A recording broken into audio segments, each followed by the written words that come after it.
man of ambition, was Jonathan Sterling. He had always craved for more money, more power, and more recognition, having come from a poor background. He was accepted into a prominent university to study finance thanks to his charm and intelligence. At this point, Jonathan made the decision to do whatever it took to move up the financial ladder.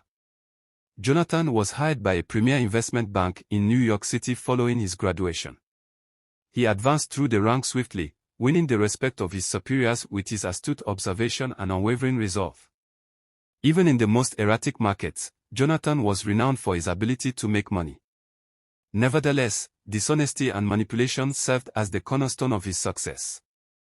Jonathan had a talent for persuading others to engage in risky ventures by promising them enormous profits.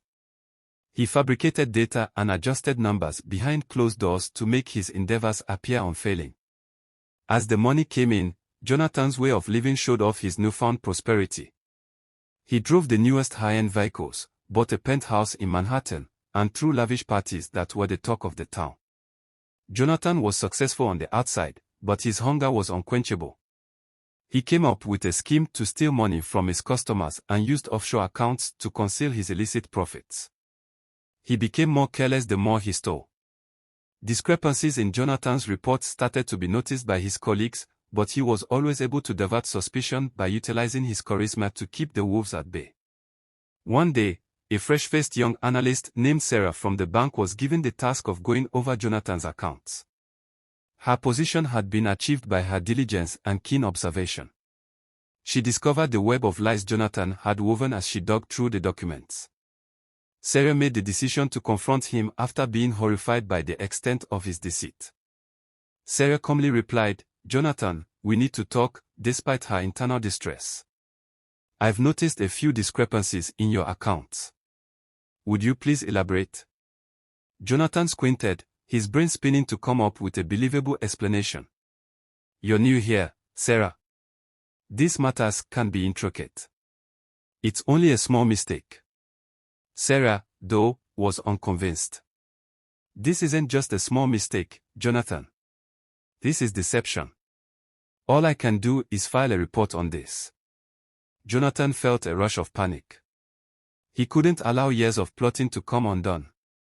That evening, he made a one-way ticket purchase to a nation lacking an extradition treaty and moved the remaining money to his offshore accounts. His resignation letter, replete with vacuous platitudes about wanting a vacation from the corporate world, was left on his desk. Jonathan seemed to have a perfect escape plan. But he had misjudged his comrades' resolve and the persistence of law enforcement. An multinational manhunt was started in a matter of days.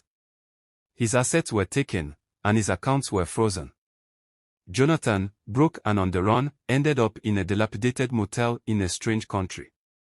He became aware of the full scope of his demise as he gazed into the broken mirror. The man who had it all has nothing left. His name had been associated with success, but controversy had now tarnished it.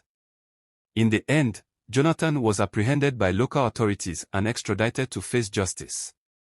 As he sat in his prison cell, he contemplated the choices that had led him here. His insatiable greed had not only ruined his life but had also caused untold suffering to his clients and colleagues. Jonathan Sterling's story serves as a grim reminder of the perils of unchecked ambition and greed.